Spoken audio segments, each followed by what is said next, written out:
சுத்தமுள்ள பரலோகத்தின் தகப்பனே, இந்த நல்ல வேலைக்காக ஸ்தோத்திரம். நீர் மட்டுமா எங்களோடு ஆராதனையில் பிரியப்பட்டு எங்களோடு அசைவாடி கொண்டிருந்தீங்கப்பா.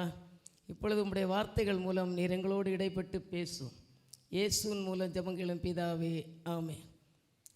சிந்தனைக்கு எடுத்துக்கொண்ட வேத பாகம் நியாயாதிபதிகளின் புஸ்தகம் 6ஆம் அதிகாரம் 14ஆம் வசனத்தில் உள்ள முதல் பகுதி.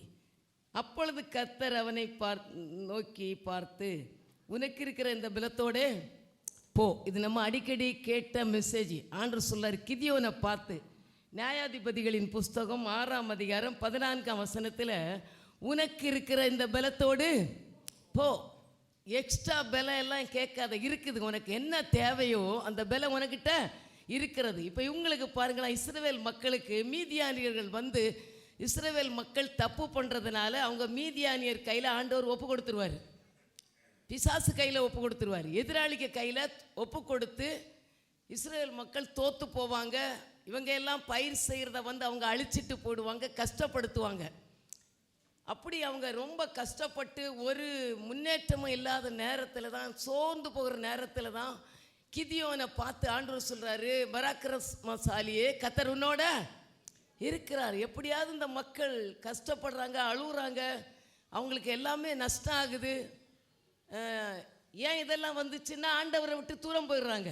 நம்ம கூட இப்படி தான் சில சமயத்தில் நம்முடைய வாழ்க்கையில் சில கஷ்டங்கள் பிரச்சனைகள் வரும். ஆனால் வழி தெரியாதபடி, எதனால் வந்ததுன்னு தெரியாதபடி ஆண்டவரிடத்தில் அழுதுகிட்டே இருப்போம். அப்போ உங்களை மீட்டுக்கொள்ள ஆண்டவர் ஏதாவது ஒரு வழியை உங்களுக்கு காட்டுவார்.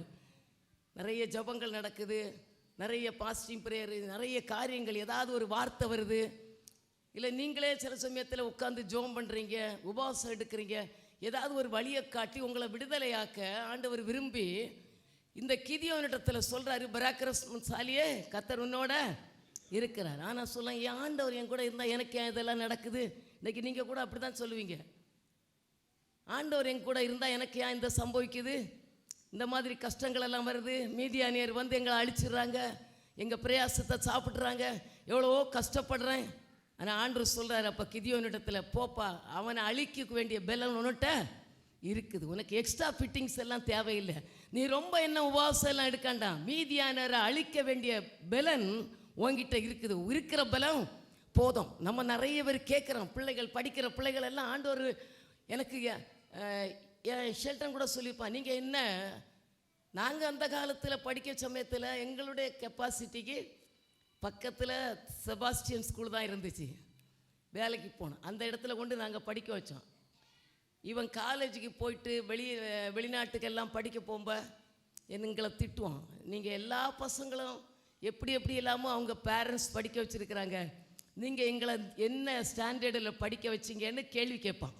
நான் என்ன சொல்வேன், எங்கள் கெப்பாசிட்டி அவ்வளோதான்டா, இவ்வளோ தான். இந்த செபாஸ்டியன் ஸ்கூலாக எங்களுக்கு பக்கத்தில் இருந்த அந்த காலத்தில் நல்ல ஸ்கூலாக, அதனால் நாங்கள் அங்கே படிக்க வச்சேன்னு, எங்களுடைய கெப்பாசிட்டி. இனி நீங்கள் என்ன செய்துங்க, நல்ல லெவலில் வாங்கன்னு, அந்த லெவலில் இருந்து அவனை வெளிநாட்டில் கொண்டு 2 பிள்ளைகளையும் படிக்க வச்சார். நான் எதுக்கு சொல்கிறேன்னா, நம்ம நிறைய பேர் அது இல்லை அப்படி இருந்தால், எங்கள் அப்பா இவ்வளோ பெரிய சம்பாத்தியம் வந்திருந்தா, எங்கள் அப்பா எங்களை சரியாக பண்ணலை, எங்கள் அம்மா எங்களுக்கு சரியாக சொல்லலைன்னெல்லாம் நீங்கள் யோசிக்கக்கூடாது. இருக்கிறது போதும். உங்கள் அப்பா அம்மா உங்களுக்கு கையற்ற பேரண்ட்ஸ் தான்.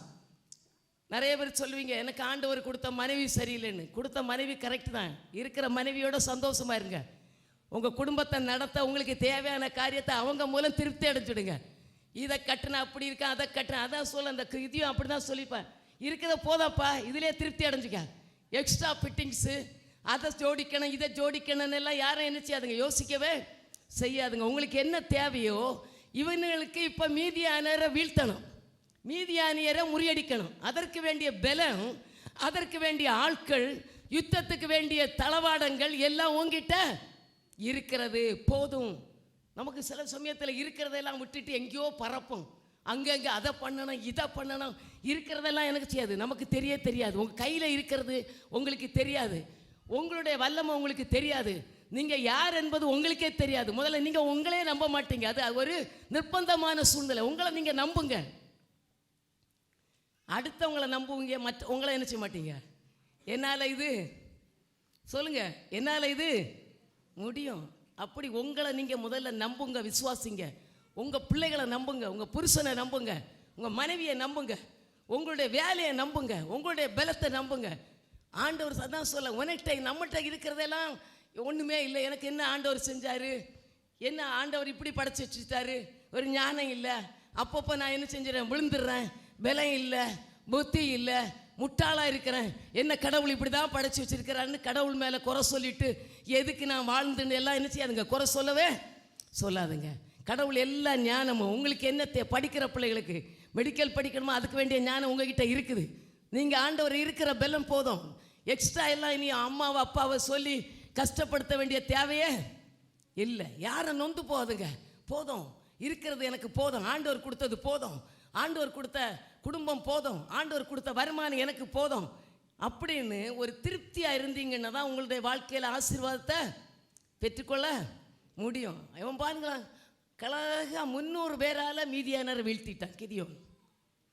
அவ்வளோ பெரிய கூட்டத்தை வெறும் 300 பேர், ஒரு பானை, ஒரு விளக்கு, ஒரே ஒரு வார்த்தை, கர்த்தரின் பட்டயம் கிதியோனின் பட்டயம், அடித்தாங்க, உடைச்சாங்க, எல்லாம் அவங்களே வெட்டுண்டு போயிட்டாங்க. கடவுள் பெரிய ஒரு யுத்தத்தை கொண்டு எல்லாத்தையும் ஜெயம் கொடுக்கிறவர் அல்ல.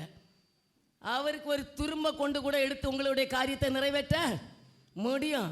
அவர் நினைச்சா போதும், அவர் உங்களோட கூட இருந்தால் போதும். சொல்கிறாள், நான் உங்க கூட இருக்கிறேன், நீ பராக்கிரமசாலி, உன்னை கொண்டு பெரிய காரியத்தை செய்ய போகிறேன்.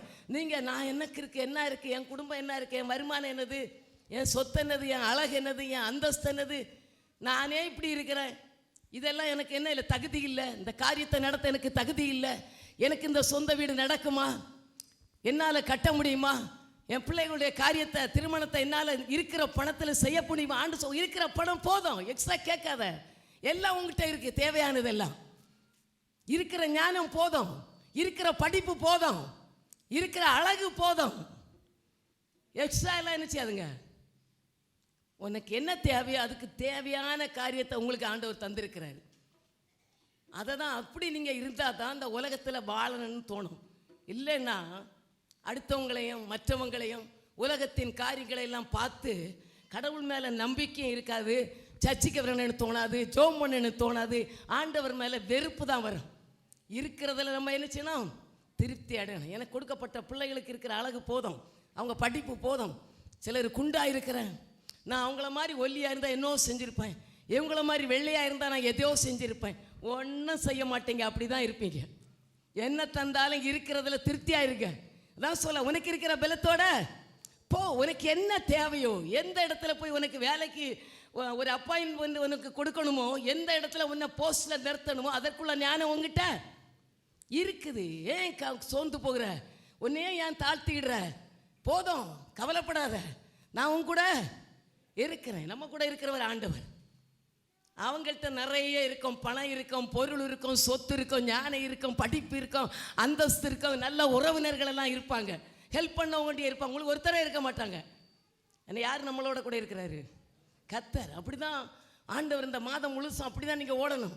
என் கூட ஆண்டவர் இருக்கிறாரு, அவருடைய பலம் எனக்கு போதும், ஆண்டோடைய கிருபை நம்மளோட என்ன செய்யும், உனக்கு இருக்கிற பலத்தோட போ. அதை இதையும் சாப்பிட்டு எடுத்து பலம் ஆகணும்னு நினைக்காதுங்க, வரவே ஆகாது. நான் போலீஸில் 1977 நினைக்கிறேன் செலெக்ஷன் பண்ண. அப்போ 40 கேஜி தான் இருந்தேன், எங்களுக்கு 50 கேஜி வேணும். ஹைட்டெல்லாம் கரெக்டாக இருந்து, வெயிட்டு கம்மி. 2 மாதம் எக்ஸ்ட்ரா என்னென்னமோ பால், பியூர் பால் எல்லாம் சாப்பிட்டோம். என்னாச்சுது, 2 கேஜி தான் ஏறிச்சு. 42. நான் இந்த ஃபஸ்ட்டு 50 கிலோ எனக்கு எப்போ வந்துச்சு தெரியுமா? ஷெல்டன் பிறந்து அந்த டெலிவரி எல்லாம் முடிக்கும் பொழுது எத்தனை கேஜி வந்து? 50 கேஜி. நான் அந்த காலம் வரை வெயிட் பண்ண முடியுமா? அதுக்குள்ளே எனக்கு இன்டர்வியூ வந்து வேலை வாங்கி நான் வந்துட்டேன். எனக்கு 50 கேஜி வரட்டுன்னு நான் வெயிட் பண்ணிட்டு இருந்தேன்னா என் வாழ்க்கை என்னாச்சு? ஆண்டவர் சொல்ல, இருக்கிற பலம் போதும், எல்லாத்திலும் உனக்கு எல்லாம் உனக்கு கூட இருக்குது. இன்னைக்கு எல்லாம் அப்படி இப்படியெல்லாம் உங்களையே நீங்கள் தாழ்வா நினச்சி எனக்கு ஒன்றுமே இல்லை, ஒன்றும் இல்லை, ஞானம் இல்லை, படிப்பு இல்லை, புத்தி இல்லை, இவங்களை போல உள்ள காரியம் என்கிட்ட இல்லை. அவங்களுக்கு இன்டெலிஜென்ட் பிள்ளையை கொடுத்துருக்கு, அவன் புருஷன் எல்லாம் ரொம்ப சூப்பராக ஹெல்ப் பண்ணுற புருஷன் கொடுத்துருக்குறான். நீங்கள் உங்கள் புருஷன் சிலருடைய ஹஸ்பண்டு உங்களுக்கு ஹெல்ப் பண்ணுனா நீங்கள் சூப்பராக எல்லாத்தையும் தலையில் கட்டிட்டு போயிடுவீங்க. அதனால தான் உங்கள் ஹஸ்பண்ட் எல்லாம் ஹெல்ப் பண்ணலை. புரிஞ்சுடுங்க. உங்கள் கேரக்டர் அவருக்கு தெரியும். அந்த ஆள் கொஞ்சம் ஹெல்ப் பண்ணால் எல்லாத்தையும் தலையில் போட்டு மிளகா அரைச்சிட்டு நீங்கள் ஜாலியாக இருப்பீங்க. அதனால தான் உங்களுக்கு சிலரெல்லாம் ஹெல்ப் பண்ணலை. நீங்கள் ஈக்குவலாக அவங்கள சமமாக நினச்சிட்டு இருந்தீங்கன்னா என்ன செஞ்சுருப்பாங்க? பாஸ்டர்லாம் அந்த மாதிரி ஈக்குவல் கேரக்டர் தான். நான் துணி துவைச்சா அலசி கொடுப்பாரு, காய்கறி நான் கட் பண்ணால் நான் சமைப்பேன். எல்லாம் 2 பேரும் ஈக்குவலாக தான் செய்வோம். எல்லா இடத்துலையும் எல்லா காரியத்திலும் ஹெல்ப் பண்ணணும். நீங்கள் அப்படி போயிருக்கணும், நீங்களும் ஈக்குவலாக சமமாக இருக்கணும். அப்போ தான் எல்லா காரியங்களும் உங்களுக்கு என்ன நடக்கும்? ஈக்குவலாக இருக்கும். அவர் ஹெல்ப் பண்ணலைன்னா அப்படி தான் இருப்பார். உங்களை மாற்றிடுங்க. கேரக்டர் என்ன செய்யணும்? நீங்கள் மாற்றிடணும், உங்கள் எண்ணத்தை மாற்றிடணும். அப்படியே ஒருத்தட்ட நம்முடைய போல்ஸ் அப்படியே தள்ளிடலாம், அவங்கள்ட்ட கொண்டு வச்சிடலாம், சுமையை இன்னொருத்திட்ட இறக்கிடலான்னு அப்படியெல்லாம் யோசிக்கக்கூடாது. குடும்பம்னா 2 பேரும் சேர்ந்து தான் சுமையை சுமக்கணும். 2 பேரும் சேர்ந்து தான் எல்லாத்தையும் காக்கணும். பிள்ளைகளை வளர்க்குறது முதல் அவங்களுடைய காரியங்கள், அவங்களுடைய எல்லா காரியத்திலும் 2 பேரும் ஈக்குவலாக இருந்து கஷ்டப்பட்டு தான் பிள்ளைகளை வளர்த்தனா அவங்களுடைய காரியங்களை செய்யணும். அவள் தலையில் போட்டுட்டாச்சு, அவங்க தலையில் போட்டுட்டேனெல்லாம் யாரும் இருந்தால் அவங்க குடும்பம் என்ன செய்ய முடியாது, இருக்கவே நல்லாவே இருக்காது, ஆசீர்வாதமாக இருக்க மாட்டீங்க. அதான் சொல்கிறார், இருக்கிற பலத்தோட போ. இவன் என்ன செய்தான்? கிதியோன் உடைச்சிட்டான். இங்கே பாருங்க, ஒருத்தர் தாவீது சொல்கிறார். 1 சாமுவேல் 17ஆம் அதிகாரம் 38ஆம் வசனத்தை எடுங்களாம். 38, 39. 1 சாமுவேல்.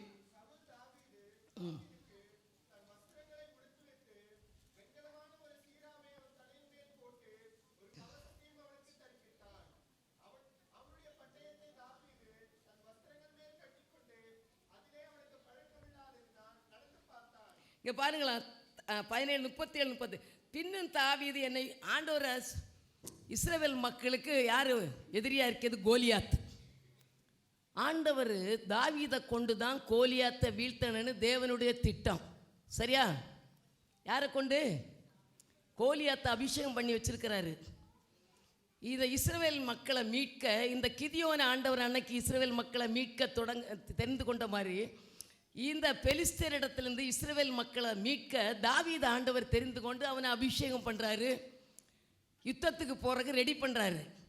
இப்போ யுத்தத்துக்கு போனேன்னா என்ன இருக்கணும்? ராஜாவினுடைய யுத்தத்துக்குள்ள தளவாடம், ட்ரெஸ்ஸு. சவுல் ராஜா, தாவீது ஆடு மேய்க்கிறவன். இப்போ பாருக்கலாம், இவன் என்ன செய்கிறான்? உடனே எல்லாம், நீ யுத்தத்துக்கு போறியா? ராஜா சொல்கிறாரு, சரி நீ போ, நீ சின்ன பையனாக இருக்கிற, நீ யுத்தத்துக்கு போன அவனை அனுப்புகிறாரு. ஆனால் என்ன செய்கிறாரு பாருங்களா? உடனே ராஜா சவுல் சொல்கிறாரு, பின்னும் தாவீது என்னை சிங்கத்துக்கு கைக்கும் கரடியின் கைக்கும் தப்புவித்த கர்த்தர் இந்த பெலிஸ்தேனுடைய கைக்கும் தப்புவிப்பார் என்றான். 1 சாமுவேல் 17, 37. அப்பொழுது சவுல் தாவீதை பார்த்து, போ, கர்த்தர் உன்னோட கூட இருப்பாராக என்றான். சவுல் பாருங்களாம், தாவீதுக்கு தன் வஸ்திரங்களை உடுத்து வித்து, ராஜாவினுடைய வஸ்திரத்தை யாருக்கு கொடுத்து விற்கிறாரு? தாவீதுக்கு கொடுத்து வித்து, வெண்கலமான ஒரு சீராவை தலையில் மேல் போட்டு ஒரு கவசத்தையும் அவனுக்கு தரிச்சு யுத்த தளவாடத்தோட தாவீதை அனுப்புகிறாங்க. தாவீது யுத்த தளவாடத்தோட போய் பழக்கமே சொல்லுங்க இல்லை. அவன் கையில் என்ன இருக்கு? ஒரு கள்ளம் கவனம் தான். ஆடு மேய்க்கிறவன், ஒன்றுமே இல்லை. அவனை இப்படி ஜோடிக்கிறாங்க, எக்ஸ்ட்ரா ஃபிட்டிங்ஸ் எல்லாம் போட்டு, ராஜாவினுடைய ராஜ வஸ்திரம், யுத்த தளவாடம், நல்ல தலையில் தொப்பி, ஹெல்மெட்டு, அவனுக்கு மார்க்கவசம், கல்ல சீரா எல்லாம் போட்டு, பாதரட்சை எல்லாம் போட்டு யுத்தத்துக்கு என்ன செய்கிறான்? அவனை ரெடி பண்ணுறாங்க. போப்பா, மீதியானரை வீழ்த்தணும், இவனை பெலிஸ்தனை அடிக்கணும், நீ யுத்தத்துக்கு போகிறேன்னு சொன்னீங்கன்னா அவனுக்கு யுத்த ட்ரெஸ்ஸை போடுறாங்க. அவனுடைய பட்டயத்தை தாவீது தன் வஸ்திரத்தின் மேல் கட்டி கொண்டு, அதிலே அவனுக்கு பழக்கம் இல்லாததுன்னு நடந்து பார்த்தான். இட்டு போட்டுட்டு அங்கேயும் இங்கேயுமா நடக்கிறான். இப்போ என்ன போட்டு சுடிதார் போட்டு மிடி ஜீன்ஸ் பேண்ட்டை போட்டு நல்ல டிஷர்ட்டு போட்டு நடந்துன்னா நான் என்ன ஆவேன்?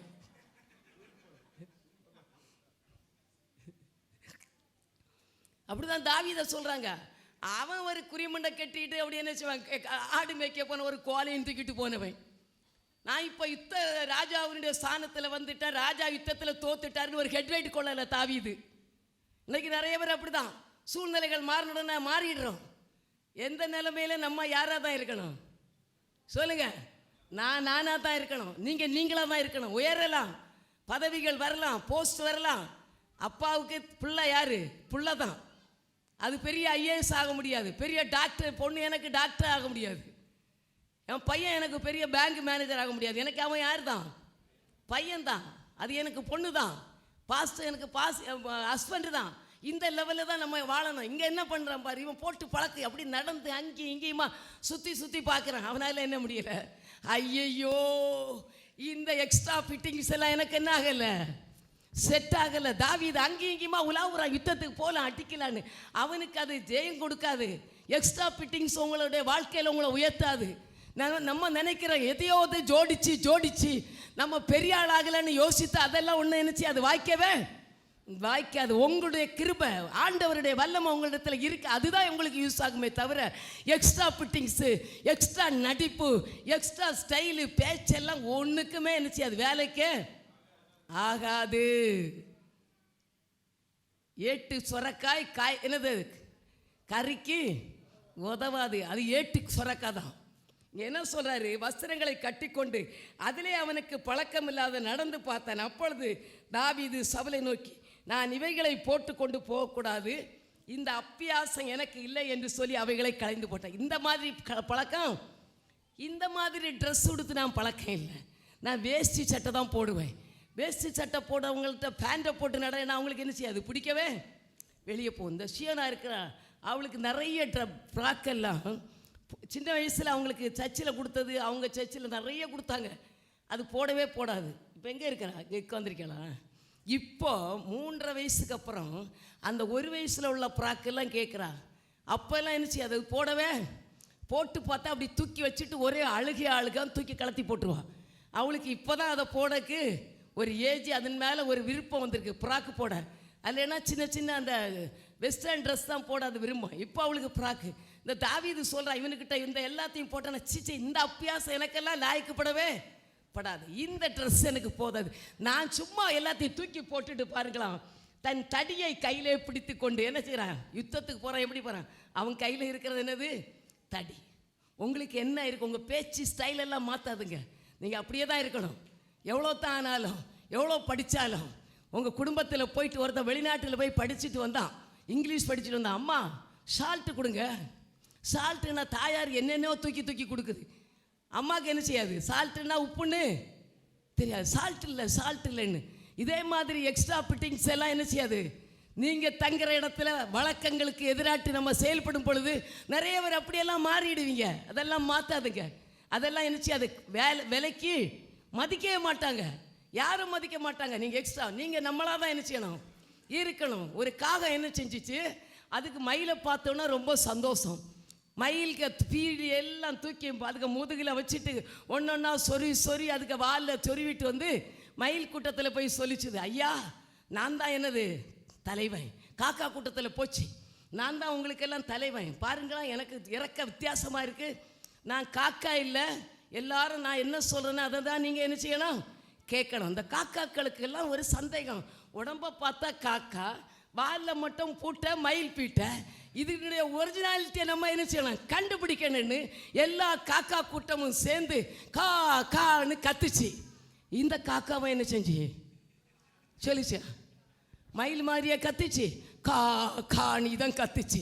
ஐயோ, இவன் நம்ம இனத்தான் நம்மளை ஏமாத்த வந்துட்டான். இதெல்லாம் இவனிட்டத்தில் நம்ம என்ன சொல்ல, ஏமாறக்கூடாதுன்னு இன்னைக்கு உலகம் ஏமாத்து உலகத்தில் இருக்கிறது. அருமையான கர்த்தருடைய பிள்ளைகளை, நீங்கள் எல்லாம் எப்படி போகக்கூடாது, ஏமாறவே கூடாது. தைரியமாக இருங்க. எல்லாம் இது மாதிரி தான் தாவீது சொல்ல, எனக்கு இதெல்லாம் செட் ஆகலை. வெறும் ஒரு தடி எடுத்தான், 5 கூழாங்கல்.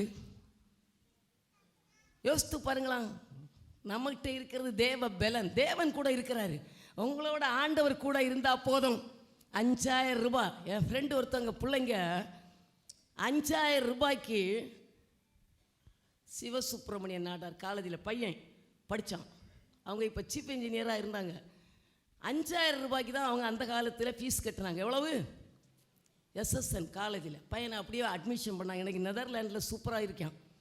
பொண்ணு பாருங்களா, 25,000 ரூபாய்க்கு சிஎம்சியில் படித்தான், மெடிக்கல் படித்தா. இப்போ எம்டி படித்தது 10 பைசா கொடுக்கல. எவ்வளோ கவர்மெண்ட் ஃபீஸோ அந்த ஃபீஸில் படித்தா இன்றைக்கி லண்டனில் உட்காந்துருக்கிறான். ஆண்டவர் நினைக்கணும், நமக்கு எல்லாம் கிருபை. ஆண்டவர் கூட இருந்தால் என்னவோ ஆண்டவர் நம்மளை ஒருத்தனை எடுத்து உயர்த்தணும், ஒருத்தனை எடுத்து உயர்ந்த இடத்துல வைக்கணும், இவங்களை இது செய்யணும்னு அவர் நினைச்சா அதை யாரும் மாற்றவே முடியாது. தேவன் செய்வதை யாரும், உங்கள் படிப்போ உங்களுடைய ஞானமோ உங்களுடைய பணமோ தேவன் செய்ய நினைத்ததை தடுக்கவே. நீங்கள் ஒருவேளை பணம் இல்லைன்னு இருக்கலாம், எனக்கு ஞானம் இல்லைன்னு இருக்கலாம், எனக்கு அந்த சூழ்நிலை இல்லைன்னு இருக்கலாம். ஆனால் ஆண்டவர் நினைச்சாருன்னா எல்லாத்தையும் தலைகளாக மாற்றி உங்களுக்கு அந்த பொசிஷனில் நீங்கள் இல்லாட்டு கூட கர்த்தர் நினைச்ச காரியம் தடைபடாதபடி செய்ய வல்லமை உள்ள தெய்வம் தான் இந்த காலை வேளையில மத்தியான வேளையில உங்களோடு இடைப்பட்டு கொண்டிருக்கிறார். உனக்கு இருக்கிற கிருபை உனக்கு போதும், பலன் போதும். எக்ஸ்ட்ரா எனக்கு அது இல்லை இது இல்லைன்னு சோர்ந்து போகாதுங்க. ஆண்டவரே நீங்கள் என் கூட இருந்தால் போதும், நீங்கள் என் கூட வந்தால் போதும், நீங்கள் எனக்கு முன்னால் போனால் போதும், நான் எடுக்கிற எல்லா காரியமும் உமக்கு பிரியமாக இருந்தால் போதும், நான் யோசிக்கிற யோசனையெல்லாம் உம்முடைய யோசனையாக இருந்தால் போதும், நான் பேசுகிற பேச்செல்லாம் உமக்கு பிரியமா இருந்தால் போதும்னு ஆண்டோடத்தில் ஒப்பு கொடுத்து பாருங்களாம். எல்லாமே சூப்பராக இருக்கும். இவன் என்ன சின்ன 5 கூழாங்கல் எடுத்து ஒரே கல்லினால யாரை வீழ்த்திட்டான்? பெலிஸ்தனை வீழ்த்திட்டான். எங்கேயோ சூப்பராக போயிட்டான். எவ்வளோ எக்ஸ்ட்ரா அவன் யுத்தத்துக்கு போகலை, எதுவும் பண்ணலை. ஆண்டவர் நினைச்சா எல்லாமே ஆகும். தேவனால் கூடாதது நீங்கள் நினைக்கணும், ஆண்டவர் நினைக்கணும். நமக்கு எல்லாமே ஆண்டவர் செய்ய வல்லமை உள்ள தேவனாக இருக்கிறார். அடுத்த பாருங்களா, 1 ராஜாக்களின் புஸ்தகம் 17ஆம் அதிகாரம் 12-15 வரை படிக்கலாம். 1 ராஜாக்கள் 17.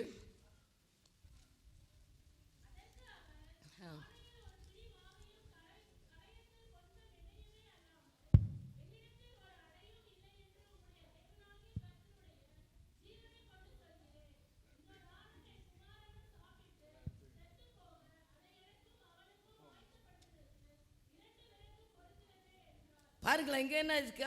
ஒரு விதவை. இப்போ அவள்கிட்ட என்ன இருக்குது? பானையில் ஒரு பிடி மாவு, கலசத்தில் கொஞ்சம் எண்ணெய். என்ன இருக்குது சொல்கிறார்ல, உன்கிட்ட என்ன இருக்குது? என்கிட்ட ஒன்றுமே இல்லைன்னா யோசிக்காதுங்க. ஏதோ ஒன்று என்ன செய்யுது இருக்குது, ஒன்றும் இல்லை கொஞ்சம் இருக்குது. சொல்கிறான் எலியா சொல்கிறாரு, தேசத்தில் பஞ்சம். ஆண்டவர் அவனை சாரி பார்த்து ஒரு விதவைக்க வீட்டுக்கு அனுப்புகிறாரு. முதல்ல காக்காவுக்கு சாப்பாடு கொடுத்தாரு, காக்கா கொண்டு. இப்போ இந்த அம்மா வீட்டுக்கு, இந்த அம்மாவுடைய பேச்சு பாருங்கள் என்ன இருக்குது? என்கிட்ட ஒரு பிடி மாவு கொஞ்சம் எண்ணெய், இதை நான் சுட்டு சாப்பிட்டு நானும் என் பையனை சாப்பிட்டுட்டு எங்கே என்ன பண்ண போகிறோம்? சாக போகிறோம். பேச்சு எப்படி இருக்குது? நானும் பாருங்களாம். அப்போ அதற்கு அவள், பானையில் ஒரு பிடி மாவும் கலசத்தில் கொஞ்சம் எண்ணெயுமே அல்லாமல் என்னிடத்தில் ஒரு அடையும் இல்லை என்று உம்முடைய தேவனாகிய கர்த்தருடைய ஜீவனை கொண்டு சொல்லுகிறேன். இதோ நானும் என் குமாரனும் சாப்பிட்டு செத்து போக அதை எனக்கும் அவனுக்கும் ஆயத்தப்படுத்துறதற்கு 2 விறகு பொறுக்கிறேன் என்றாள். எலியா தீர்க்கதரிசி போய் கேட்குறாரு. நான் அவளை விசாரித்து ஆண்டவர் அவள்கிட்ட தான் போக சொன்னார் அவருக்கு சாப்பாடு கொடுக்க. கேட்டால் சூழ்நிலையே சரியில்லை, இருக்கிறதே அவளுக்கிட்டே இருக்கிறது இவ்வளோ போல மாவு, தேசத்தில் அவ்வளோ பெரிய பஞ்சம். ஆனால் சொல்கிறாரு பாருங்களாம். அப்பொழுது எலியா அவளை பார்த்து, பயப்படாதே, நீ போய் உன் வார்த்தையின்படி ஆயத்தப்படுத்து. ஆனாலும் முதலில் ஒரு சின்ன அடை எனக்கு என்ன செய் சொல்லுங்க, சுட்டு முதல்ல எனக்கு கொண்டு வா, அதுக்கப்புறம் உன் பிள்ளைகளுக்கு ஆயத்தப்படுத்துன்னு. ஆண்டவர் நம்மகிட்ட, நான் ஆண்டவர் கொடுக்க எனக்கு என்ன இருக்குது, என் வருமானம் என்ன இருக்குது, எனக்கு எங்கே டைம் என்ன இருக்குது. நம்ம இன்றைக்கி அதான் சொல்கிறோம், எனக்கு டைமே இல்லை, என் வருமானமே பத்தலை. நம்ம ஆண்டவர் நிறைய எல்லாம் கேட்கல, உங்கள்கிட்ட நிறைய கேட்கல, நிறைய பொருளை கேட்கல, நிறைய பணத்தை கேட்கல. உங்ககிட்ட என்ன இருக்கோ அதில் அவருக்கு என்ன செய்யணும்? கொஞ்சம் சொல்லுங்க கொடு. நிறைய கொடுக்கல, அவங்கவுங்களுக்கு நிறைய இருக்குது, நிறைய கொடுப்பாங்க. உங்கள்கிட்ட என்ன இருக்குது அதில் முதலாவது ஒரு சின்ன அடை எனக்கு பண்ணி கொடு. பாருங்களேன், நம்ம அதெல்லாம் செய்கிறதுக்கு யோசிப்போம். ஆண்டவருக்குன்னு கொடுக்க நமக்கு மனசு வராது, ஆண்டவருக்குன்னு செய்ய டைம் இருக்காது. எல்லா காரியத்துக்கும் உங்களுக்கு டைம் இருக்கும், ஆலயத்துக்கு போகிறதுக்கு டைம் இருக்காது, பைபிள் படிக்க நேரம் இருக்காது, ஆண்டவருடைய நாமத்தை மகிமைப்படுத்த டைம் இருக்காது, ஜெபிக்க நேரம் இருக்காது. மீதி எல்லாத்துக்கும் நாம இருக்கு. எங்கே ஆசீர்வாதம் இருக்கும்? பஞ்சம். தேசத்தில் ஃபுல்லாக பஞ்சம். ஆனால் எலியா இந்த சாரி பார்த்து வீட்டுக்கு அந்த விதவிக்கு என்ன இல்லை சொல்லுங்க? பஞ்சம் இல்லை. அவளுடைய கேரக்டர் எப்படி இருந்துச்சு? அந்த ஊழியக்காரன் சொன்னது அப்படியே கீழ்ப்படிஞ்சா. உடனே என்ன செய்தா? ஒரு சின்ன அடையை கொண்டு அவனுக்கு கொடுக்க. தேசத்தில் பஞ்சம் இருக்கிறது வரையிலும் அந்த பானையில் என்ன செய்யலை? குறையவே குறையலை, எண்ணெயும் குறையலை. எப்படி நம்ம ஆண்டவரத்தில் இந்த ஆசீர்வாதத்தை பெற்றுக்கொள்வது? நம்ம எப்படி, நம்ம மைண்ட் எப்படி இருக்குது? கொஞ்சம் கொஞ்சம் எல்லாத்துலேயும் கொஞ்சம் கொஞ்சம் சின்ன சின்ன காரியங்கள் ஆண்டவருக்காக செய்யும் பொழுது அவர் பெருசாக நமக்கு வச்சிருக்கிறாரு. நம்மளை செக் பண்ணுறாரு. நீ கொஞ்சம் செஞ்சுப்பாரு, கொஞ்சம் கொஞ்சம் மாவு தான், அதில் எனக்கு கொஞ்சம் ஒரு சின்ன அடை, எல்லாத்தையும் எனக்கு கொடுன்னு அவர் கேட்கல. உங்களை செக் பண்ண, நம்மளை செக் பண்ண, நம்முடைய மனசை அறிய ஆண்டவர் நம்மளிடத்தில் என்ன செய்வார்? இப்படிப்பட்ட காரியங்களை எதிர்பார்க்குறாரு. நம்ம அவங்களை பிரியப்படுத்தவங்களா இருந்தால் அவர் பெரிய ஆசீர்வாதம். இவன் ஒரு சின்ன அடை தான் கொடுத்தா பாருங்களாம் என்ன நடக்குது பாருங்களாம். ஆண்டவர் அப்பொழுது எலியா அவளை பார்த்து, பயப்படாதே, நீ போய் உன் வார்த்தையின்படி ஆயத்தப்படுத்து, ஆனாலும் முதலில் அதில் எனக்கு ஒரு சிறிய அடையை பண்ணி என்னிடத்தில் கொண்டு வா, பின்பு உனக்கும் உன் குமாரனுக்கும் பண்ணலை. நம்ம என்ன பண்ணுறோம்? சம்பளத்தை வாங்குறீங்க, என்ன பண்ணுறீங்க? வந்தோன்னா எல்லாம் பாலுக்கு மாவுக்கு அதுக்கு இதுக்கு எல்லாம் பிச்சு போட்டு கடங்காரன் வட்டிக்காரன் இந்த லோனு அந்த லோனு எல்லாத்தையும் கொண்டு ஒரு அடியாக பண்ணி வச்சுட்டு மிச்சம் இருக்கிறதுல ஏதாவது ஆண்டவருக்கு கொடுத்தா நமக்குள்ள அதுலேயே நமக்கு குறைஞ்சிடன்னு யோசிக்கிறோம். ஆனால் இவன் அப்படி கிடையாது. ஆண்டவர் இப்படி தான் எதிர்பார்க்குற, உங்கள்கிட்ட எதிர்பார்க்கறது கொஞ்சம், ஒரு 10 ரூபா, ஒரு 100 ரூபா. ஆண்டவருக்கு என்ன செய்கிறீங்க? ஏன் உங்கள் வீட்டில் ஆசீர்வாதம் இல்லை? ஏன் பஞ்சம்? ஏன் தரித்திரம்? ஏன் உங்கள் வருமானத்தில் குறைவுகள்? எல்லாம் இது உங்களுக்கு இருக்கிறத ஆண்டவர் எதிர்பார்க்குற உங்கள்கிட்ட இருந்து. அவர் பெரிய தேவன். மான எனக்கு சிங்காசனம், பூமி எனக்கு பாதப்படி. எனக்கு பசின்னா நான் உங்ககிட்ட சாப்பாடு கேட்க மாட்டேன். எனக்கு அது தேவை இது தேவைன்னா நான் என் காரியத்துக்கு உங்கள்கிட்ட நான் என்ன செய்ய மாட்டேன், பிச்சை எடுக்க மாட்டேன். ஆனால் உங்களை செக் பண்ண, உங்களை ஆசீர்வதிக்க, உங்கள் மனசை புரிஞ்சு கொள்ள, உங்களுடைய யோசனைகளை அறிய ஆண்டவர் சிலதை மட்டும் எதிர்பார்க்குறாரு. அதை நம்ம ஆண்டவருக்கு செய்ய ஆயத்தமாக இருக்கிறோமா? உங்கள் மனசு எப்படி, உங்களுடைய எண்ணங்கள் எப்படின்னு உள்ளதை நம்மளை அறிஞ்சு ஆண்டவர் நம்மளை பிளஸ் பண்ண தான் இதெல்லாம் செய்கிறாரு. என்ன பாருங்க, அவன் செஞ்சான், ஒரு சின்ன அடை கொடுத்தா, அப்பொழுது கர்த்தர் தேசத்தின் மேல் 14ஆம் வசனம், மழையை கட்டளையிடும் நாள் மட்டும் பானையின் மா செலவழிந்து போவதும் இல்லை, கலசத்தின் எண்ணெய் குறைந்து போவதும் இல்லை என்று இஸ்ரவேலின் தேவனாகிய கர்த்தர் சொல்கிறார் என்றான். எதுவரை தேசத்தின் மேல் மழையை கட்ட 3.5 வருஷம் மழை இல்லாமல் இருந்து 3.5 வருஷம் பஞ்சம். ஆண்டவர் போஷித்தாரா போஷிக்கலையா? சாரி பார்த்து ஒரு உதவையை எல்லாரும் ஷிஃப்ட் பண்ணி எங்கெங்கேயோ ஓடினாங்க. ஆனால் அந்த சாரி பார்த்து ஒரு விதவை யாரிடத்திலும் போய் கையேந்தவும் இல்லை.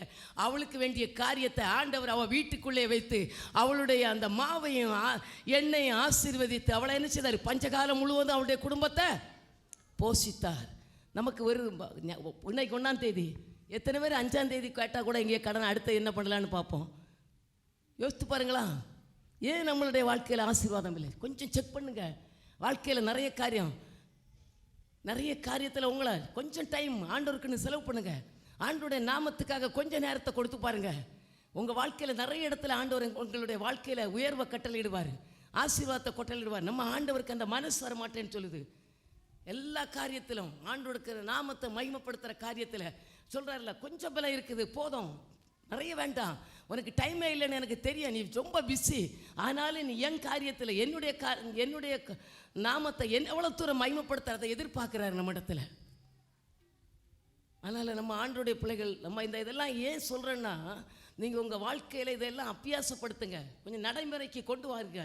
ஏன் நம்மளுக்கு வருது எல்லாம் போயிடுது, நிறைய வருது கொஞ்சமே இல்லை, வந்தது பொத்தலாம்பட்டியில் போன மாதிரி போயிடுது. எங்கேருந்து யார் எந்த பொத்தலாம்பட்டி நம்மளுடைய வருமானத்தை சாப்பிடுதுன்னு உங்களுக்கு தெரியல. ஆண்டவர் சொல்கிறாரு, ஆண்டவர் அவருடைய நான் இளைஞனாக இருந்தேன், முதிர் வயது உள்ளவன் ஆனேன், நீதிமானுடைய சந்ததி அப்பத்துக்கு இறந்துண்ணதை நான் என்ன செய்யலை, பார்க்கவே இல்லை. நம்ம சந்ததிகள், நீங்கள்லாம் நீதிமான்களாக இருந்தால் உங்கள் சந்ததிகள் அப்பத்துக்கு இறந்துண்ணாது, சந்ததிகள் சூப்பராக இருக்கும். நாங்கள்லாம் அப்படி தான் பண்ணோம். நாங்கள்லாம் என் பிள்ளைகளுடைய காரியங்கள் அவங்கெல்லாம் சின்ன வயசில் அவங்கள லக்ஸூரியஸாக வளர்த்தலை. ஒரு ட்ரெஸ் தான் கொடுப்போம், ஒரே ஒரு ட்ரெஸ் அவங்களுக்கு பர்த்டேக்கு ஒரே ஒரு ட்ரெஸ் தான் உண்டு. அதுக்கும் அழுவாங்க. என் பையன் காலேஜில் படிக்கும்போது ஒரு நாள் 500 ரூபா கேட்டான் என் பர்த்டேக்கு. ஃப்ரெண்ட்ஸுக்கு பிரியாணி நாங்கள் நினச்சி மறந்துட்டோம், கொடுக்கவே இல்லை. சாயந்தரம் வந்து ஓன்னு அழுகுறா. செகண்ட் இயரா தேர்ட் இயரா பிஇ படிக்கும்போது, ஏன்டா அழுகுறேன்னு கேட்டா, நான் உங்கள்கிட்ட 500 ரூபா கேட்டேன், எனக்கு என்ன செய்யலை, தரவே இல்லை. அதுக்கப்புறம் ஏண்டான்னு எங்களுக்கு அந்த மாதிரி ஞாபகமே இல்லை. அப்படி தான் கஷ்டப்பட்டு அவங்கள ஒவ்வொரு ஸ்டேஜிலும் லக்ஸூரியஸாக வளர்த்தலை. இப்போ அவங்க லக்ஸூரியஸாக இருக்கிறாங்க, அவங்க சம்பாதிக்கிறாங்க, அவங்க லக்ஸூரியஸாக அவங்களுடைய காசை வச்சு அவங்க சம்பாத்தியத்தில் வாழ்ந்துட்டுருக்காங்க. எங்கள் சம்பாத்தியத்தை நாங்கள் வீணாக கொடுக்கல, எல்லாம் ஆண்டவருடைய நாமம், ஆண்டவருக்காக எல்லாத்தையும் எல்லா காரியத்திலும் எதுலேயும் ஆண்டவருக்கு தான் முதல் விடம். பிஎஃப் எடுப்போம், ஒரு லோனை போடுவோம் ஊழியத்துக்காக. அப்படி தான் நாங்கள் இந்த ஆரம்ப ஸ்டேஜில் ஆண்டவருக்குன்னு விதைச்சோம் நிறைய. எங்களுடைய பிரயாசங்கள், சரீரத்தின் உழைப்புகள் வருமானங்கள், பணங்கள், எங்களிடத்தில் இருந்த எல்லாத்தையும் எதையும் எதிர்பார்க்காம ஆண்டவருக்கு விளைச்சனால இன்னைக்கு ஆண்டவர் சூப்பராக என்ன செய்கிறார், நடத்துகிறார். அதெல்லாம் யோசிப்போம். ஆண்டவர் சும்மா இல்லை, ஒருத்தனை ஆசீர்வதிக்கணும்னா அவங்களுடைய சின்ன சின்ன ஸ்டேஜ்லேருந்தே ஆண்டவர் அவங்கள என்ன செய்வார், எதிர்பார்ப்பார். உண்மையும் உத்தமத்தோட ஆண்டவருக்காக எந்த காரியம் செஞ்சாலும் இருக்கிற பலத்தில் கரெக்டாக இருக்கணும். நம்ம அப்படி இப்படியெல்லாம் யோசித்துட்டு முன்னும் பின்னும் யோசித்து நடந்தால் ஒரு காரியமும் நம்ம வாழ்க்கையில் என்ன செய்ய முடியும், மேலே போகவே ஒரு லிமிட்டு தான். அதுக்கு மேலே கொண்டு ஆண்டவர் போனேன்னா நம்மளை வாழ்க்கையில் செக்கப் பண்ணுவார், நம்மளை டெஸ்ட் பண்ணுவார். இவங்களிடத்தில் இதை கொடுத்தா இவங்க கரெக்டாக இருப்பாங்களா, இவங்களிடத்தில் ஒரு லட்சம் வர கணக்கு ஒரு அக்கௌண்ட் உங்கள் மேனேஜர் உங்கள்கிட்ட கொடுப்பாரு. அதற்கு மேலே 10 லட்சம் 10 கோடி உங்கள்கிட்ட தரணுன்னா உங்களை செக் பண்ணுவார். அந்த லெவலுக்கு ஆண்டவர் உங்களை உயர்த்தினேன்னா நீங்கள் எல்லா காரியத்திலும் அந்த 1 லட்சம் வருகிற ஸ்டேஜ் வரையிலும் எல்லா காரியத்திலும் உண்மையும் உத்தமத்தோடு இருக்கும் பொழுது ஆண்டவர் உங்களை நம்பி அத்தனை காரியத்தையும் நம்ம கையில் என்ன செய்வார், கொடுப்பார். நம்ம ஆண்டவர் நம்மளை நம்பணும். மனுஷங்க நம்பி பிரயோஜனமே இல்லை. மனுஷனை பிரியப்படுத்தி வாழாதுங்க. மனுஷர் இன்னைக்கு நீங்கள் நல்லவங்கன்னு சொல்லுவாங்க, நாளைக்கு இதே வாயினால் உங்களை தூத்தி உங்களுக்கு எதிராளியாக நிற்பாங்க.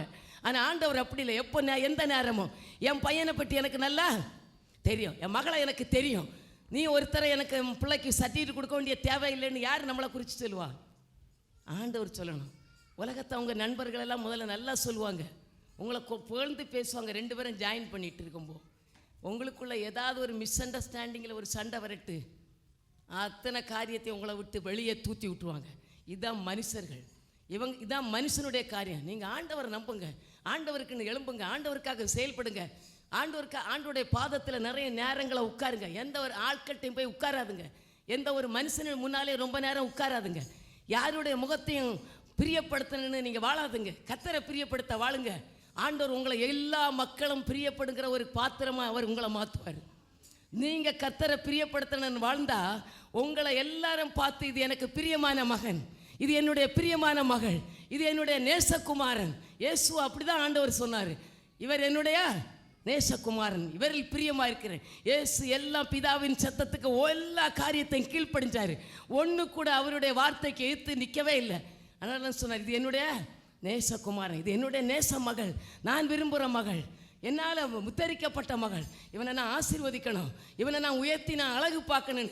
தேவன் உங்கள் மேலே பட்சமாக இருந்து உங்களை அவர் உயர்த்த யோசித்தாருன்னா எந்த சக்திகளும் அதை தடுக்கவே சொல்லுங்க முடியாது. ஒருத்தர் முடியாது. அவர் நினைச்சது நடக்கவே நடக்கும், தடைப்படாது. கஷ்டத்தில் இருக்கிறீங்களா, போராட்டத்தில் இருக்கிறீங்களா, ஆண்டவர் நம்புங்க. ஆண்டவரத்தில் எல்லாத்தையும் என்ன செய்யுங்க, அப்படியே இருதயத்தை ஊற்றிடுங்க. அடுத்த பார்க்கலாம், பிசாசு எப்போதும் உங்கள் பலம் எதில் இருக்குன்னு தான் செக் பண்ணிகிட்டே இருப்பான். நியாயாதிபதிகளின் புஸ்தகம் 16ஆம் அதிகாரம் 5ஆம் வசனத்தை எடுங்க.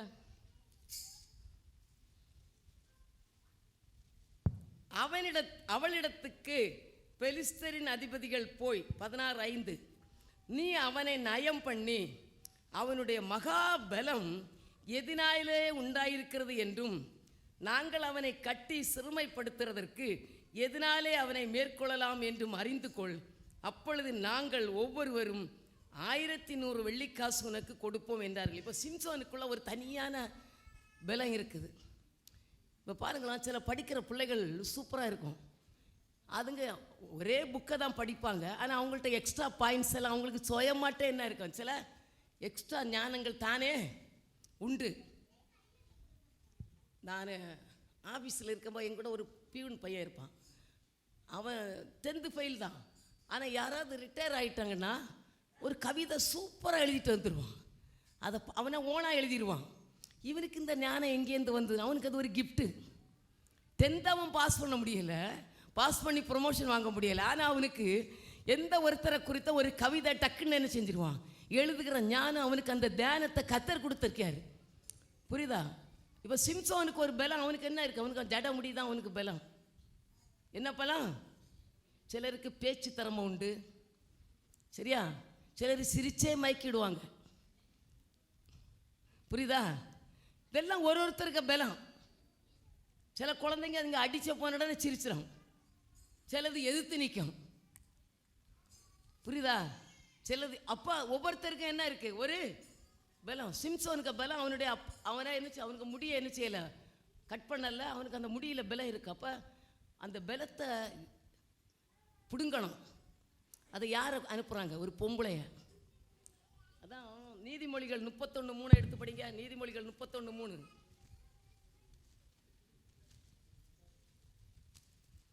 ஸ்திரீகளுக்கு உன் பலனையும் ராஜாக்களை கெடுக்கும் காரியங்களுக்கு உன் வழிகளையும் கொடாதே. உன் பலம் எங்கே போயிடும்? பிரதேஷ், வாலிப தம்பிங்க, உங்கள் பலம் எல்லாம் எங்கே போயிடும்? பொம்பளைங்கள்ட்ட பேச தொடங்கினா உங்கள் பலம் போயிடும். எல்லாரும் அப்படி தான், சும்மா வீணாக நினச்சிக்கூடாது. வாலிப பசங்களும் அப்படி தான். பொம்பளை பிள்ளைகள்கிட்ட போய் பேசினா என்ன போயிடும்? சொல்லு. போயிடும். அதனால் நினச்சிக்கூடாது. வாலிப பசங்கள்லாம் பொம்பளை பிள்ளைகள்கிட்ட சொல்லுங்கடா. அவங்கள பற்றி எல்லாம் பைபிளில் சொல்லலை, அதை சொன்னால் சொல்கிறேன். இப்போ உங்களுக்கு தான் சொல்லிருக்காரு. உங்கள் பலனை இழுக்க, உங்கள் டேலண்ட்டை உடைக்க, உங்கள் கிருபையை ஒன்றை ஏதாவது குழியில் தள்ள, ஏதாவது ஒரு பொண்ணு வந்து உங்ககிட்ட பேசும். நீ ரொம்ப கேர்ஃபுல்லாயிரு. எல்லாரும் அப்படி தான். அது உங்களுக்கு பலன் என்ன செய்யும்? நீ எப்படி இவன் மட்டும் நல்லா எல்லாத்துலேயும் நல்லா சூப்பராக இருக்கிறான், இவன் மட்டும் எல்லாத்துலேயுமே அச்சீவ் பண்ணிடுறான், இவனுக்கு மட்டும் இந்த காரியம் எப்படி நடக்குது, இவன் மட்டும் இந்த டேலண்ட் இருக்குது, அதை அழிக்கத்தான் பொம்பளைகள். அதான் சொல்கிறாரு சாலமன் சொல்கிறார், என் மகனே, என் கற்பத்தின் குமாரனே, என் பொருத்தனைகளின் புத்திரனே, ஸ்திரீகளுக்கு உன் பலனையும் ராஜாக்களை கெடுக்கும் காரியங்களுக்கு உன் வழிகளையும் கொடாதே. திராட்சரசம் குடிப்பது ராஜாக்களுக்கு தகுதி அல்ல, லேமுவேலே அது ராஜாக்களுக்கு தகுதி அல்ல, மதுபானம் பிரபுக்களுக்கு தகுதி அல்ல. இதெல்லாம் யாருக்கு தகுதி இல்லை? ஆண்டவருடைய பிள்ளைகளுக்கு சில காரியங்கள் தகுதி அல்ல.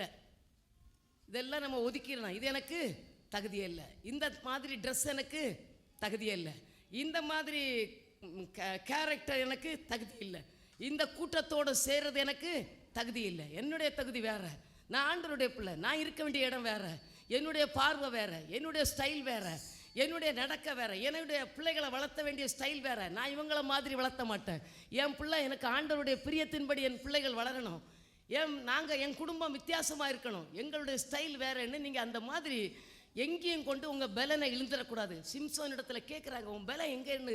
விபச்சாரம் ஒரு வேசியின் இடத்துல என்ன பார்க்கலாம்,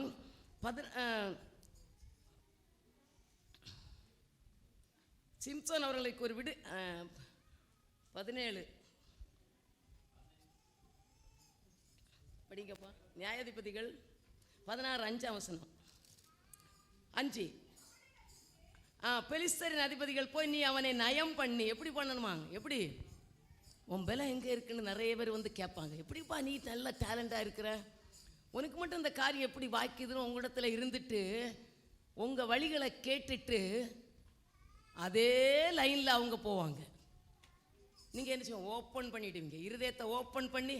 பொம்பளை இல்லை கேட்குது, அவங்க லேடிஸ் தானே, எல்லாத்தையும் என்ன செஞ்சிருவாங்க? ஓப்பனாக சொல்லிவிடுவீங்க. அவன் என்ன பண்ணுறான்? அவன் பாரு 4ஆம் வசனம், அதற்கு பின்பு அவன் சோரேத்து ஆற்றங்கரையில் இருக்கிற ஒரு தெளிலாள் என்னும் பேரில் ஒரு ஸ்திரியோட சிநேகமாயிருந்தான். யாரு? சிம்சோன். ஸ்திரியோட சிநேகமாக இருந்ததுனால அவனுடைய பலன் போச்சு. அதே மாதிரி சகோதரிகளும் புருஷர்களோட சிநேகமாக இருந்தால் என்ன ஆயிரும்? பலம். உங்கள் வீட்டுக்காரரோட சிநேகம் பாருங்க, அண்ணன் தம்பியோட சிநேகமாக இருங்க. உங்கள் வீட்டுக்காரர சிநேகமாக இல்லாமல் எங்கேயும் நம்ம என்ன சொல்ல, வேறு இடத்துல சிநேகமே பலம் போயிடும். எல்லாருக்கும் இது அட்வைஸ். பைபிள் சிம்சோனுடைய பலத்தை இழுக்க அவள்கிட்ட போய் சிநேகம் வச்சான். வந்து உன் பலத்தை கேளுன்னு பாருங்களாம். அப்படியே தெளிலாள் சிம்சோனை பார்த்து 6ஆம் வசனம், உன் மகாபலம் எதனால் உண்டாயிருக்கிறது, உன்னை சிறுமைப்படுத்த உன்னை எதனால் கட்டலாம் என்று எனக்கு சொல்லு. இப்படி நிறைய தடவை அவனை சொந்த பண்ணி டெய்லி அவன் இருதயத்தை டார்ச்சர் பண்ணி ஒரு பொண்ணுகிட்ட ஒரு பையன் மாட்டினா அப்படி தான் டார்ச்சர் பண்ணி இருதயத்தில் இருக்கிறத பிடுங்கிடுவாங்க. நீங்கள் அவ்வளோதான் செத்தீங்க. எந்த கண்ணில் நினைச்சக்கூடாது. சொல்டா. ஃப்ரெண்டு தான், கேர்ள் ஃப்ரெண்டெல்லாம் தேவையில்லை. ஒரே ஒரு ஃப்ரெண்டு, பாய் ஃப்ரெண்டு, நல்ல பாய் ஃப்ரெண்டாக பாய் ஃப்ரெண்டோட இருங்க, கேர்ள்ஸு கேர்ள் ஃப்ரெண்டோட இருங்க. கண்ட ஃப்ரெண்டெல்லாம் நினைச்சக்கூடாது, வைக்கவே. சும்மா கண்ட ஃப்ரெண்டு ஒன்று அப்படியே பிடுங்கி கண்ணிலே வரைஞ்சி உன் பலத்தை இழுத்துருவா. நீ அதோட டல் ஆகிடுவ. நல்ல சூப்பர் மார்க் வாங்குவ. என்னடா நீ மட்டும் நல்ல சூப்பர் மார்க் வாங்குற, என்னடா எழுதுனா, எந்த புக்கடா படித்த, எந்த கைடடா எடுத்த, எப்படி நீ மட்டும் பண்ணுற, உனக்கு மட்டும் அதெல்லாம் வாய்க்குதுன்னு நீ எல்லாத்தையும் இழந்து வாயில் ஓட்ட வாயில் எல்லாத்தையும் விட்டேன்னா அவ்வளோதான், அவள் போயிடுவா, நீ கீழே விழுந்துருவ. கரெக்டாக அந்த முடிச்ச உடனே அங்கே அப்பா அம்மா ஒரே ஒரு வார்த்தை சொல்லுவாள், உன்னை நான் லவ் பண்ண மாதிரி நடிப்பா. நடிச்சுட்டு லாஸ்ட் சொல்லுவாள், என்ன பண்ண முடிஞ்சு போச்சப்பா, நான் உன்னை 3 வருஷம் 4 வருஷத்துக்கு தான் வச்சுருந்தேன், இதோட உன் வேலையை நீ பாரு, உன் வழியை நீ பாரு, நான் என் வழியை பார்த்து நான் என் ஊருக்கு போயிடுறேன். அவள் அங்கே போய் சூப்பராக உட்காந்துருவான். இவன் ஏமாந்து கோட்டை விட்டு அரியஸோட மக்கு மடைய நாட்டு முட்டாளாட்டு எல்லா பலத்தையும் அந்த பொம்பளையுடைய காரியத்தில் போய் லவ்வில் விழுந்துட்டு சிக்கிட்டு இழந்துட்டு கிருபைகளை இழந்து ஆண்டவரை இழந்து பெற்றோரை மதிச்சிக்காம வீணாக போகக்கூடாது. நீங்கள் எல்லாம் சூப்பராக வளரணும்னு தான் இதெல்லாம் அட்வைஸ் பண்ணுறோம். நீங்கள் எல்லாம் சூப்பர் பிள்ளைகளாக வளரணும். உங்கள் லெக்கெல்லாம் வேற. உங்கள் பலத்தை யாருக்கும் சொல்லக்கூடாது, உங்கள் டேலண்ட்டை யாருக்கும் சொல்லாதுங்க, மறைச்சி வைங்க. உங்களிடத்தில் இருக்கிற கிருபைகளை யாருக்கும் போய் அப்படியே ஷேர் பண்ணாதுங்க. இருதயத்தை ஓப்பன் பண்ண மாதிரி சிம்சன் ஓப்பன் பண்ணினான். கரெக்டாக நயம் பண்ணி சடையை கட் பண்ணிட்டான். அதுக்கப்புறம் என்னாச்சு, கண்ணை பிடிக்கிட்டாங்க. கண் இல்லாமல் குருடான். உங்களுக்கு பிசாசு இப்படி தான் நயம் காட்டி காட்டி அழைப்பான். நயம் காட்டி காட்டி அதை காட்டி இதை காட்டி நல்லா தான் இருக்கும், சூப்பராக தான் இருப்பான், நல்லவங்கன்னு தான் பழவ, கடைசியில் பிடுங்கிடும், என்ன உன் ஈரலை பிடுங்கிடும், உன் கண்ணை பிடுங்கிடும். கேர்ஃபுல், ஜாக்கிரதை. சிம்சோனே, ஸ்திரீகளுக்கு உன் பலனா என்ன செய்யாத, கொடுக்காத, சொல்லாத, ரகசியத்தை சொல்லாத. சொல்லிட்டேன்னா நீ விழுந்துட்ட, கண் பிடுங்கப்படும். வாலிப பிள்ளைகள், பொம்பளை பிள்ளைகள் எல்லாரும் அப்படி தான். நீங்கள் ஆண்டவரோடு தான். ஆண்டவர் கொடுத்த பலன், ஆண்டவர் கொடுத்த கிருபை எப்படியோ கேட்டு கேட்டு உங்களை ஆண்டவர் குழியிலேருந்து தூக்கி கொண்டு நிறுத்தி இருக்கிறாரு. அந்த பலனை எங்கேயும் கொண்டு இழந்து போகுதுங்க. தேவ சமூகத்தில் அதிகமாக ஆண்டவரோட சேருங்க. ஆண்டவர் அவருடைய பிள்ளைகளுக்கு என்ன தேவையோ அது எல்லாம் இருக்குது, போதும். அந்த மருந்து இந்த மருந்து அந்த இது எல்லாம் சாப்பிட்டு எடுத்து சரீரத்தை வேஸ்ட் பண்ணாதுங்க. நிறைய பேர் அப்படி வேணும், இந்த மாதிரி பண்ண, இந்த நோக்கி அந்த மருந்து இந்த மருந்து கண்ட மருந்தெல்லாம் சொல்லி சாப்பிட்டு கிட்னியை ஃபெயிலியர் ஆக்காதுங்க. கண்ட மருந்தெல்லாம் சாப்பிட்டா என்ன ஆகிரும் சொல்லுங்க. எந்த கண்டதெல்லாம் சாப்பிட்றது, எந்த யூடியூப்பில் கிடக்கிறது, அவன் இந்த மருந்தை சொல்லுவான், அவன் அந்த மருந்தை சொல்லுவான், அவங்க இந்த வழியை சொல்லுவாங்க, அந்த வழி எந்த வழியும் சரியாகாது. ஒரே வழி, ஒரு நல்ல டாக்டரை பார்த்து ட்ரீட்மெண்ட் எடுங்க. கண்டவங்க சொன்னதெல்லாம் கேட்டு கேட்டு அரைச்சி கலக்கி குடிச்சு கிட்னி ஃபெயிலியர் ஆகிடும். அதுக்கப்புறம் ஐயா எங்களுக்கு யாரும் அட்வைஸ் பண்ணலை, நான் தான் அட்வைஸ் பண்ணுறேன். எல்லா காரியத்துக்கும் உங்களை நீங்கள் கெடுத்துக்கொள்ளக்கூடாது. உங்களுக்கு ஆண்டவர் வைத்திருக்கிற ஆசீர்வாதத்தை, சுதந்திரத்தை நீங்கள் அனுபவிக்கணும். எல்லா காரியத்திலும் கடவுள்கிட்ட நீங்கள் கரெக்டாக வந்துட்டீங்கன்னா, ஆண்டவருடைய வழிகளில் நடந்தேன்னா எல்லா வியாதியும் போயிடும். சொல்கிறார்ல, நான் உன் பரிகாரியாகிய கர்த்தர். உங்களை ஏன் வியாதி கொடுக்குறாரு தெரியுமா? உங்களை அடிக்கிறாரு, போட்டு உருட்டுறாரு. நீ எப்படியாவது திருந்தி எனக்கு தேவை, நீ என்கிட்ட வரணும், என்னுடைய லைனில் நீ வரணும். அதுக்கு தான் சில வழிகளில் எல்லாம் வந்து கிராஸ் ஆகுறாரு, ஃபெயிலியர் கொடுக்குறாரு, தோல்வியை கொடுக்குறாரு, அடிக்கிறாரு, நொறுக்கிறாரு. ஏன்னா கோவன் கையில் நீங்கள் மாட்டிட்டீங்க. நிறைய எண்ணத்தை பிடுக்கிறாரு, சிலதை கட் பண்ணுறாரு. ஆனாலும் நம்ம திருந்தாம சும்மா போட்டு ஆண்டவர் இடத்துல சமூகத்தில் ஒப்பு கொடுக்காதபடி நம்ம வாழ்க்கை மழையபடியே யோசித்திட்டீங்கன்னா வாழ்க்கை நிர்மூலமாகிடும். ஒரு ஸ்டேஜ் ஆண்டவருடைய, அதுக்கப்புறம் அவருடைய கிருபை கிடைக்காது. அவருடைய சமூகத்தில் நமக்கு கொடுக்கப்பட்ட நாட்களில், கொடுக்கப்பட்ட குடும்பத்தில், கொடுக்கப்பட்ட வேலையில் திருப்தியாக இருங்க. என்ன செய்கிறீங்களோ அது போதும் உங்களுக்கு. உங்கள் வருமானம், உங்கள் குடும்பத்துக்கு தேவையான வருமானம் செய்கிற இடத்துல கர்த்தர் உங்களுக்கு என்ன செய்வார்? நிரந்தரமாக தருவார். அவர் சர்வ வல்லமை உள்ள தேவன். உங்களுடைய பலத்தை அழிக்க, உங்களுடைய வருமானத்தை இழுத்து செல்ல, உங்களுடைய ஆசீர்வாதத்தை தடுக்க அநேக யுக்தியான வழிகள் உங்களுக்கு வரும். ஒன்றுமே உங்களுக்கு வாய்க்காது. கடைசியில் ஐயோ இருந்த இடத்துல இருந்திருந்தா நல்லா இருந்திருப்பேனே, அப்படி இருந்தால் நல்லா இருந்திருப்பேனேன்னு யோசிக்கக்கூடாது. இருக்கிறது போதும். அதனால் இருக்கிறத விட்டுட்டு பறக்கிறத பிடிக்க பார்க்காதுங்க. இருக்கிறது போதும், இருக்கிற கிருபை போதும். உங்கள் பலவீனத்தில் என் கிருபை உனக்கு போதும். பவுல் சொல்கிறாருல்ல, என் பலவீனத்தில் 1 கொரிந்தியர் 12:9 எடுங்க. 1 கொரிந்தியர் 12:9.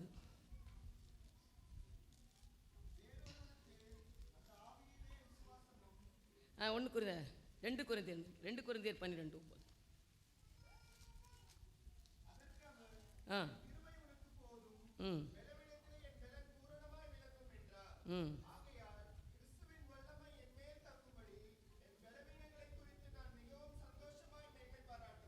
என்ன சொல்கிறாரு, எனக்கு அவருக்கு ஒரு முள் கொடுத்துருக்கு சரீரத்தில், ஒரு முள்.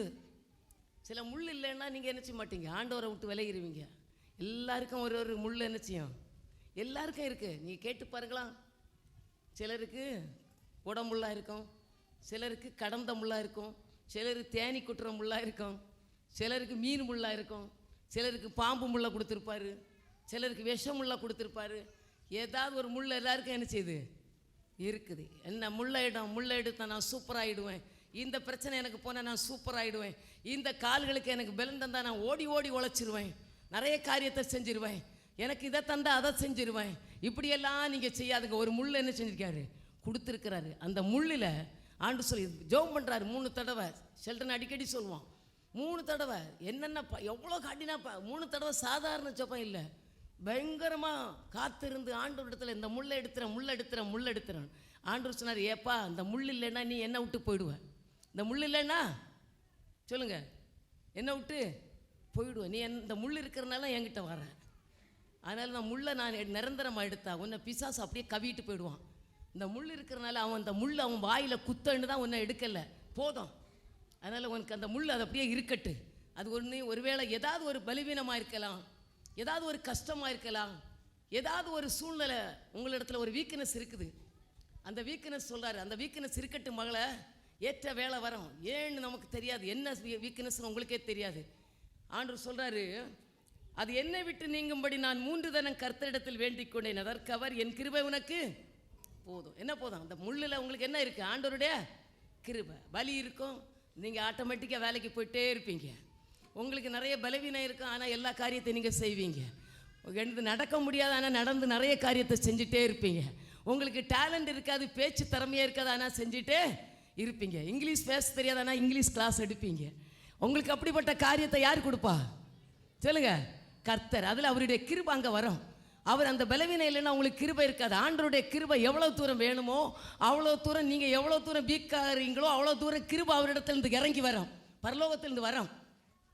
புரியுதா? நீங்கள் எவ்வளோ தூரம் செயல்படுறீங்களோ, எவ்வளோ தூரம் ஆண்டவருக்காக செயல்படுறீங்களோ, எவ்வளோ தூரம் நீங்கள் பிரயாசப்படுறீங்களோ அவ்வளோ தூரம் உங்களுடைய காயம் எவ்வளவோ, உங்களுடைய பிரயாசங்கள் எவ்வளவோ, உங்களுக்கு எவ்வளவு கிருபை தேவையோ அது அங்கேருந்து வரும். மேலேருந்து ஆண்டவர் அப்பப்போ ரிலீஸ் பண்ணிகிட்டே இருப்பார். அது ஒரு குறிப்பிட்ட கிருபை இல்லை, நம்முடைய முயற்சியை பொறுத்து, நம்முடைய திறமையை பொறுத்து, நம்முடைய நடவடிக்கைகளை பொறுத்து அந்த கிருபை அதிகமாக. இன்றைக்கி நிறைய கிருபை, நாளைக்கு இன்னொரு கிருபை. ஒரு ஏஜிலும் அவர் தேவையான கிருபையை பவுலுக்கு கொடுத்தாரு. எங்கே போனாலும் என்ன கிருபை வேணும், ஒரு பெரிய அதிகாரிகிட்ட போனேன்னா அதுக்கு வேண்டிய கிருபை, ஒரு பெரிய சுவிசேஷத்தை அறிவிக்க அவர் போனால் அதுக்கு வேண்டிய கிருபை, எந்தெந்த இடத்துக்கும் தேவையான கிருபை யார் கொடுக்கறது, ஆண்டவர் தருவார். என்ன பலவீனம் நினைக்காதுங்க, உங்கள் பலவீனத்தை குறித்து கவலைப்படாதுங்க, நீங்கள் தொடர்ந்து ஓட பாருங்க.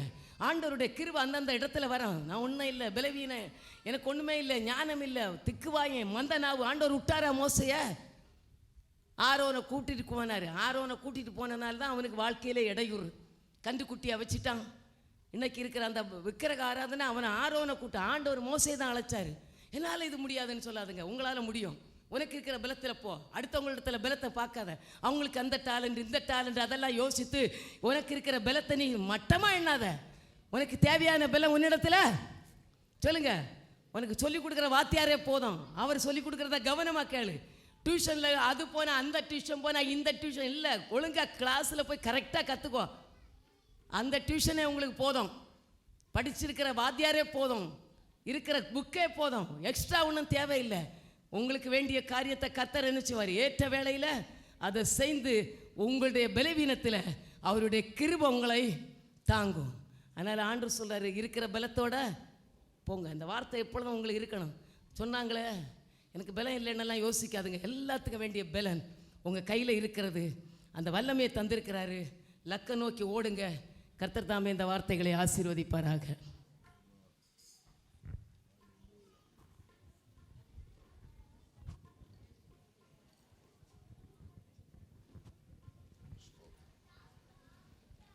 Praise the Lord.